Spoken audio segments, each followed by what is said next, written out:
If you listen to this show and have been listening for a while, you would know that HSBC is a criminal enterprise. You would know that because about a year ago, Sam had on the great Matt Taibbi to talk about a Senate committee investigation on HSBC that revealed that the bank laundered money for Mexican drug cartels, Al-Qaeda affiliates, and all myriad of other bad actors washing their money.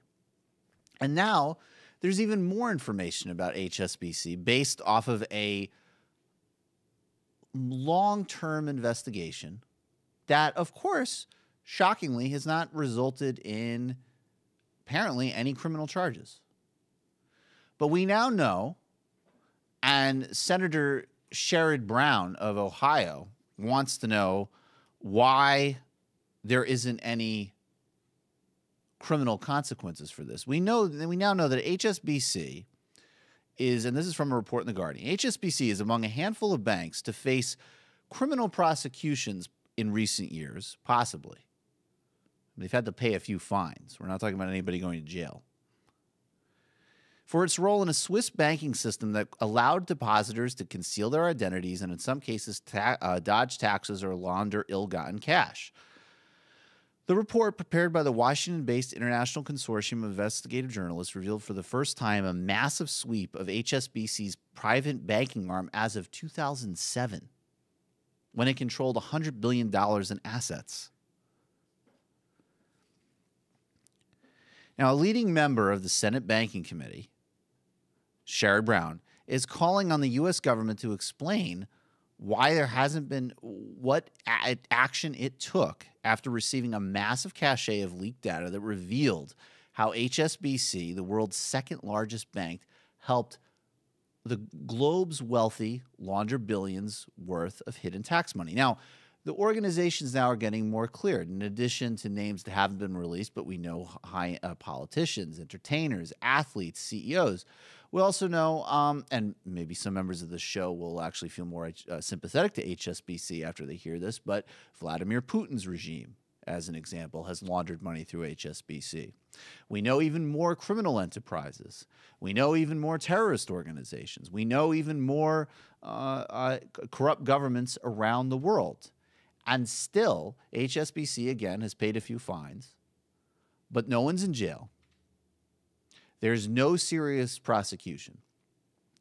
And the point with all of these stories, in addition to the fact that obviously it's just a stunning reminder of the utter corruption of global financial institutions, is not to just go after HSBC. It's to go after what HSBC represents. I talked about a couple of weeks ago what it would take to have an American Syriza. And what it would take is a politics that is singularly focused on a totally ossified and corrupt elite that play by an absolutely different set of rules. That's what Glenn Greenwald wrote a book about several years ago on 2 standards of justice. We have torturers and people who design global systems of torture walking around going into Sunday morning interviews and defending their crimes and calling for more of them. We have a global financial system that melted the economy, detonated people's lives, took away their homes, diminished their prospects.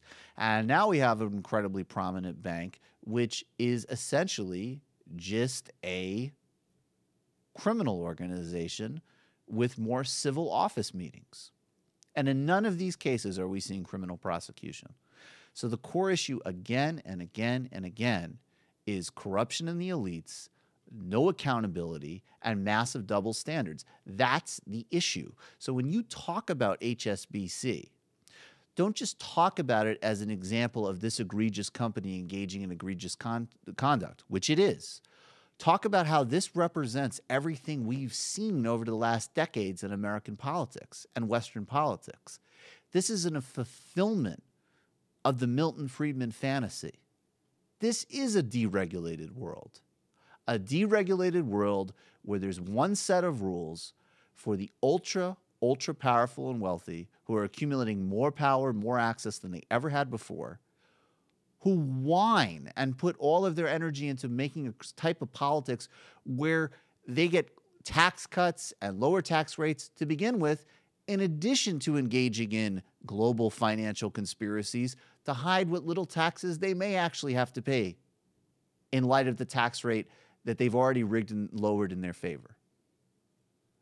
So that their money is sloshing next to child killers from Mexican cartels and global terrorist syndicates that they go on TV and rant about and support atrocious policies, whether the Patriot Act or the drone program, to counteract, even as they're doing business with the same banks. That's the issue.